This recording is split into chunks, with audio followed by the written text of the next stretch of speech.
Salut, vous êtes encore les bienvenus à cette réflexion maternelle. Gloriam, c'est ici la journée que l'Éternel a faite et nous nous réjouirons, nous nous égaillerons en elle.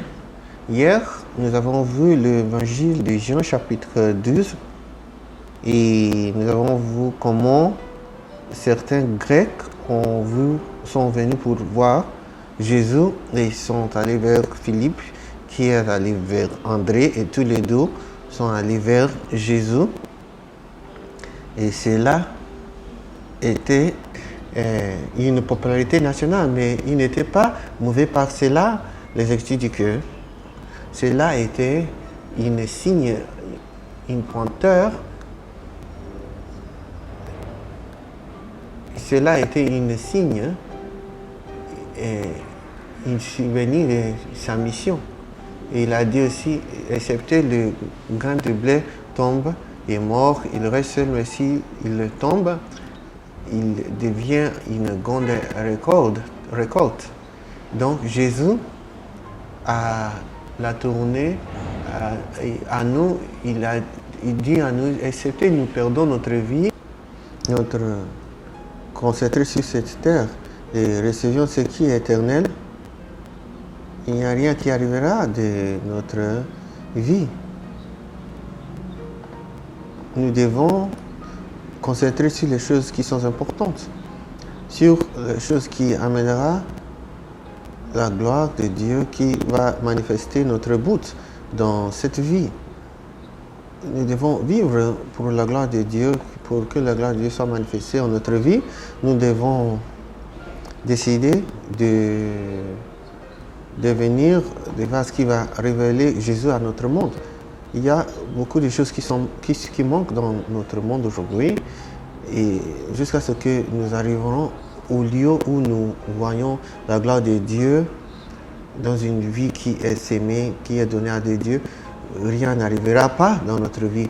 Donc Jésus nous a fait souvenir, il a prié, demandant du Père de le garder afin qu'il fasse face à l'heure, afin que par sa vie, beaucoup de gens seront sauvés. Verset 28, il a dit aussi, Père, glorifie ton nom. Et une voix vint du ciel, je l'ai glorifié et je le glorifie. Et je le glorifierai encore. Alléluia. Maintenant, voici ce qui est arrivé dans verset 19.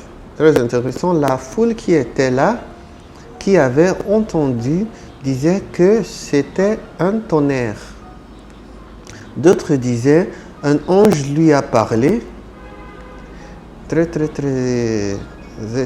étonnant. Dieu le Père a parlé et le son était comme un tonnerre, si majestueux, si grand.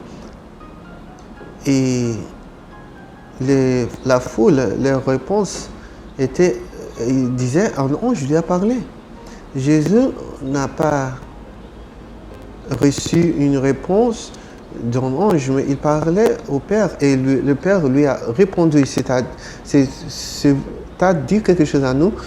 Lorsque nous parlons au Père, ce n'est pas un ange qui nous répond, mais c'est le Père qui répond. Même si la réponse vient par un ange, ce n'est pas l'ange qui répond, mais c'est quelque chose qui signifie, qui nous dit qu'il était envoyé par Dieu. Donc la réponse ne viendra pas de la part de Dieu. En ce cas, Jésus ne parlait pas à un ange, mais parlait à son Père. Et le Père lui a répondu et les gens ont dit c'est un tonnerre, des autres, un ange lui a parlé. Le prochain verset dit, Jésus dit, ce n'est pas à cause de moi que cette voix s'est fait entendre, c'est à cause de vous. Il était concentré sur sa mission. Cette voix-là ne peut pas venir à cause de moi, mais à cause de vous. Le Christ, le jugement de ce monde vient. Maintenant, a lieu le jugement de ce monde. Maintenant, le prince de ce monde sera jeté dehors. C'est-à-dire, jeté dehors. À cette époque-là, c'était le diable qu'on appelait le prince de ce monde. Et il dit encore, et moi, quand j'aurai été élevé de la terre, j'attirerai tous les hommes à moi, les païens et les juifs. Et les païens et les juifs.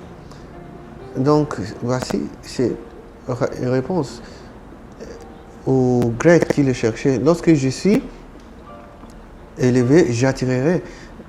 Lorsque je serai élevé, j'attirerai les hommes, les païens, les juifs et les juifs à moi. Il s'agit seulement à Jésus. Il ne s'agit pas de nous. Et la gloire doit aller vers Jésus. Je ne vous appelle pas à moi-même, nous ne vous appelons pas à nous-mêmes, mais nous vous appelons à Jésus. C'est pourquoi je veux vous encourager de donner votre vie à Jésus. Recevez-lui comme Seigneur, comme le sauveur de votre vie, et il changera votre vie complètement pour le bien. Il est capable de transformer les destinées, de transformer les vies de plusieurs pour révéler les plans de Dieu pour leur vie. Et c'est ce qu'il veut faire pour vous. Il veut placer sa gloire sur vous afin que les gens verront la gloire de Dieu sur vous. Je décrète que c'est bien, ça va avec votre corps, votre esprit, votre chair, votre âme, comme vous appelez, appelez au nom du Seigneur, vous ne resterez jamais le même. Jusqu'à demain, par la grâce de Dieu, je suis Igor Lucieux. Que Dieu vous bénisse.